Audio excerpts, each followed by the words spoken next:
ہمارے پانچویں امام امام محمد باقر علیہ السلام کی خدمت میں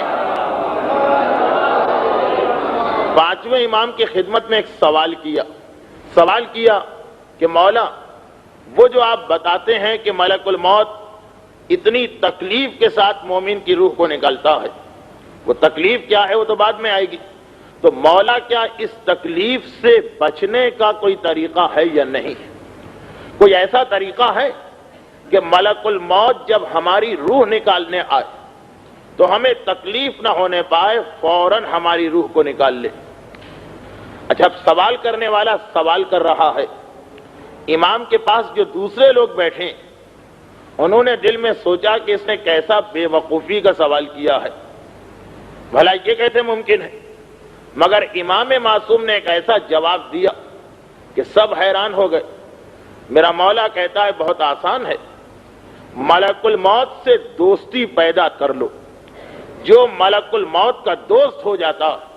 ملک الموت کو آرڈرز ہیں کہ ان کو تکلیف نہ پہنچانا اور ان کی روح فوراً ان کے جسم سے نکال لینا۔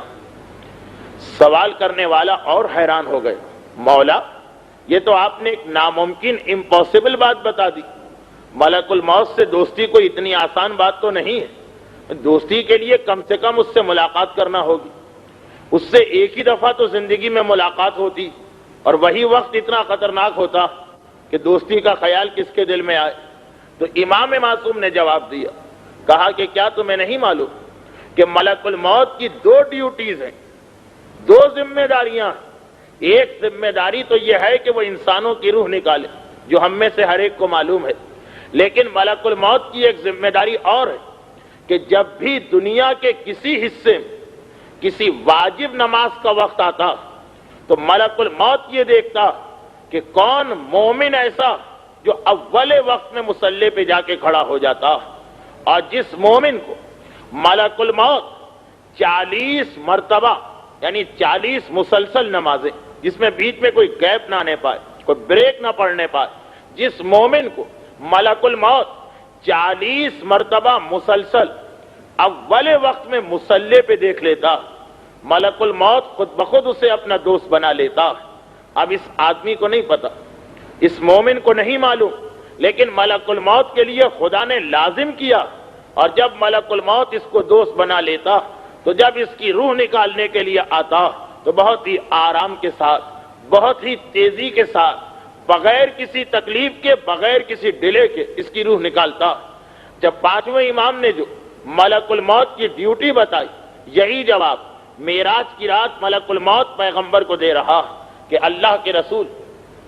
آپ نے مجھ سے یہ سوال کیا کہ تھوڑی تھوڑی دیر کے بعد میں کیا دیکھتا ہوں، تو اللہ کے رسول دنیا میں جہاں کسی نماز کا ٹائم آ جاتا میں فوراً دیکھتا ہوں کہ اس ایریا میں، اس علاقے میں کون سا مومن ایسا جو اول وقت میں مصلی پہ کھڑا ہو گیا، اس کی شکل، اس کی تصویر، اس کی صورت میرے ذہن میں محفوظ ہو جاتی ہے 40 مرتبہ۔ یہ ملک الموت بھی یہی کہہ رہا، جسے میں دیکھوں تو بس وہ میرا دوست بن جاتا ہے۔ تو میری دو ڈیوٹیز ہیں، ایک یہ کہ میں روحیں نکالوں، ایک یہ کہ اول وقت کے مومن کو دیکھوں۔ اب یہاں پر اس ایک روایت کو بھی یاد کر لیجئے کہ جس میں پیغمبر اسلام نے ایک مرتبہ مومن اور شیطان کا تذکرہ کرتے ہوئے بتایا کہ شیطان کا کام یہ ہے، شیطان کی عادت یہ ہے کہ وہ ہر کام میں جلدی کرتا، لیکن مومن ہر کام سوچ سمجھ کے کرتا۔ البتہ 5 کام ایسے، 5 چیزیں ایسی کہ جس کو مومن جتنے جلد ممکن ہے انجام دیتا، 5 چیزوں میں مومن جلدی کرتا، باقی ہر کام ٹھہر کر سوچ سمجھ کے آرام آرام سے انجام دیتا، سوائے 5 کاموں کے۔ تو مومن کی پہچان یہ کہ 5 چیزوں میں وہ بہت تیزی کے ساتھ اپنی ذمہ داری یا ڈیوٹی کو انجام دیتا، اور ان 5 چیزوں میں سب سے پہلا پیغمبر نے نماز ہی کا تذکرہ کیا کہ جو مومن حقیقی مومن ہے اس کی پہلی پہچان یہ ہے کہ نماز بہت جلدی پڑھتا، دوسری پہچان یہ ہے کہ وہ جنازہ بہت جلد اٹھاتا، جنازے کے اٹھانے میں ڈیلے نہیں کرتا، تیسری چیز یہ جو تیسری چیز ہے یہ انشاءاللہ ہماری بات کی کسی تقاریر میں اور ڈیٹیل کے ساتھ آئے گی کہ اپنی بیٹی کی شادی بہت جلد کرتا، بغیر کسی شرعی ریزن کے بیٹی کی شادی میں تاخیر نہیں کرتا، ڈیلے نہیں کرتا۔ چوتھی چیز یہ کہ قرضے کے ادا کرنے میں مومن سے زیادہ فاسٹ کوئی ہو ہی نہیں سکتا۔